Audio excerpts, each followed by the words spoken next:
Matilda, Chapter 6, The Platinum Blonde Man. There was no doubt in Matilda's mind that this latest display of foulness by her father deserved severe punishment. And as she sat eating her awful fried fish and fried chips and ignoring the TV, her brain went to work on various possibilities. By the time she went up to bed, her mind was made up. The next morning she got up early and went into the bathroom and locked the door. As we already know, Mrs. Wormwood's hair was dyed a brilliant platinum blonde, very much the same glistening silvery colour as a female tightrope walker's tights in a circus. The big dyeing job was done twice a year at the hairdresser's, but every month or so in between, Mrs. Wormwood used to freshen it up by giving it a rinse in the wash basin with something called platinum blonde hair dye, extra strong. It also served to dye the nasty brown hairs that kept growing from the roots underneath. The bottle of platinum blonde hair dye, extra strong, was kept in the cupboard in the bathroom, and underneath the title on the label were written the words, "Caution, this is peroxide, keep away from children." Matilda had read it many times with fascination. Matilda's father had a fine crop of black hair, which he parted in the middle, and of which he was exceedingly proud.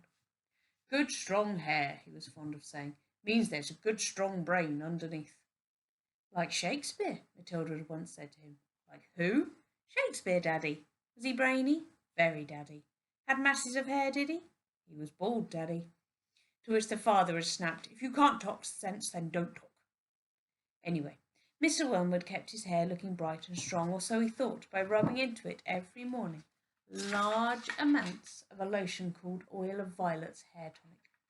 This bottle of smelly purple mixture always stood on the shelf above the sink in the bathroom, alongside all the toothbrushes, and a very vigorous scalp massage with oil of violets took place daily after shaving was completed.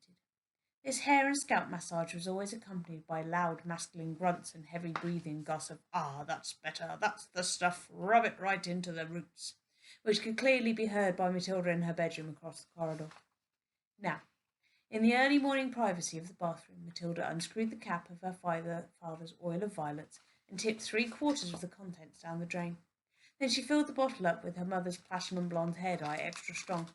She carefully left enough of her father's original hair tonic in the bottle, so when she gave it a good shake, the whole thing still looked reasonably purple. Then she replaced the bottle on the shelf above the sink, taking care to put her mother's bottle back in the cupboard. So far, so good. At breakfast time, Matilda sat quietly at the dining room table eating her cornflakes. Her brother sat opposite her with his back to the door, devouring hunks of bread smothered with a mixture of peanut butter and strawberry jam. The mother was just out of sight round the corner of the kitchen, making Mr. Wormwood's breakfast, which always had to be 2 fried eggs on fried bread with 3 pork sausages, 3 strips of bacon and some fried tomatoes. At this point Mr. Wormwood came noisily into the room. He was incapable of entering any room quietly, especially at breakfast time. He always had to make his appearance felt immediate by creating a lot of noise and clatter. One can almost hear him saying, "It's me, here I come, the great man himself, the master of the house, the wage earner, the one who makes it possible for all the rest of you to live so well. Notice me and pay your respects."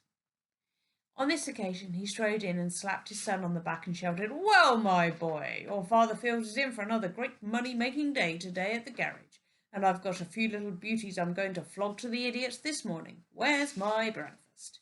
"It's coming, treasure," Mrs. Wormwood called from the kitchen. Matilda kept her face low over her cornflakes. She didn't dare look up. In the first place, she wasn't at all sure what she was going to see, and secondly, if she did see what she thought she was going to see, she wouldn't trust herself to keep a straight face. The sun was looking directly ahead out of the window, stuffing himself with bread and peanut butter and strawberry jam.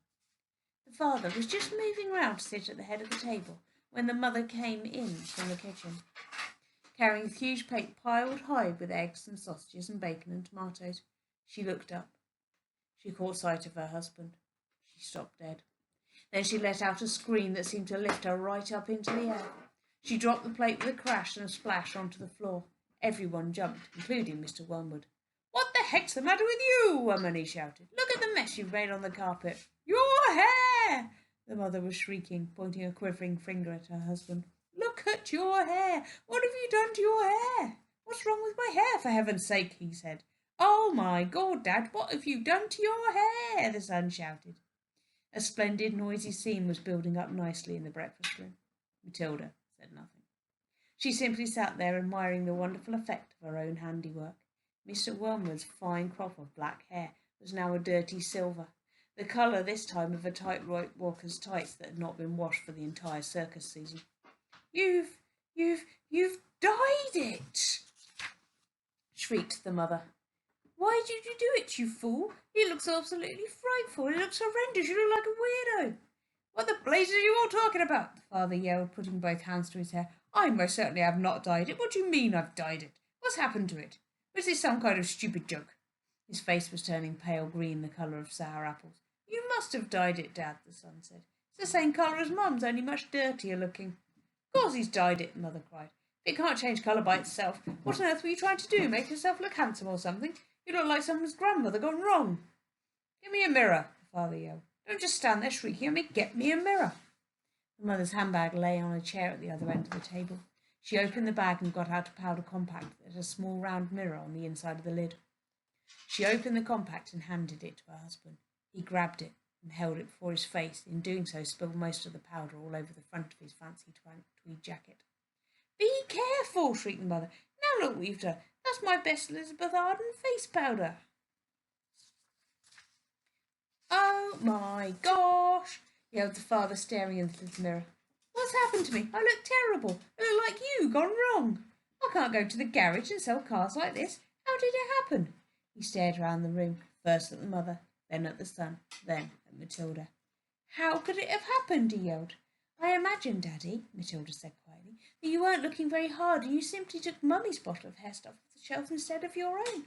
Of course that's what happened, Mother cried. Well, really, Harry, how stupid can you get? Why didn't you read the label before you started splashing the stuff all over you? Mine's terribly strong. I only meant to use 1 tablespoon of it in a whole basin of water, and you've gone and put it all over your head. Neat.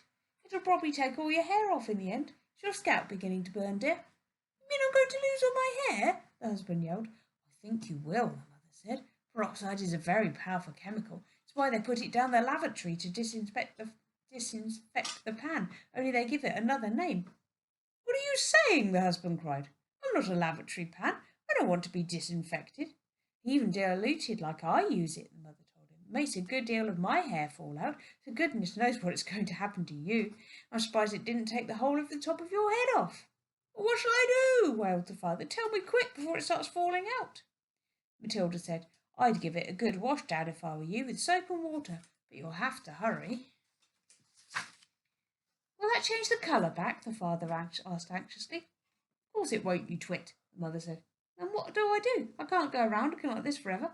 We'll have to have it dyed black, the mother said. But wash it first, or there won't be any there to dye. Right, the father shouted, springing into action.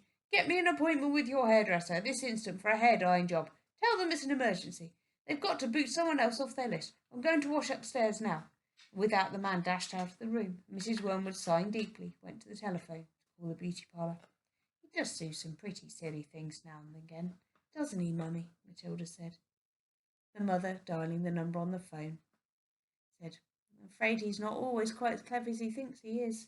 You will learn that when you get a bit older, my girl.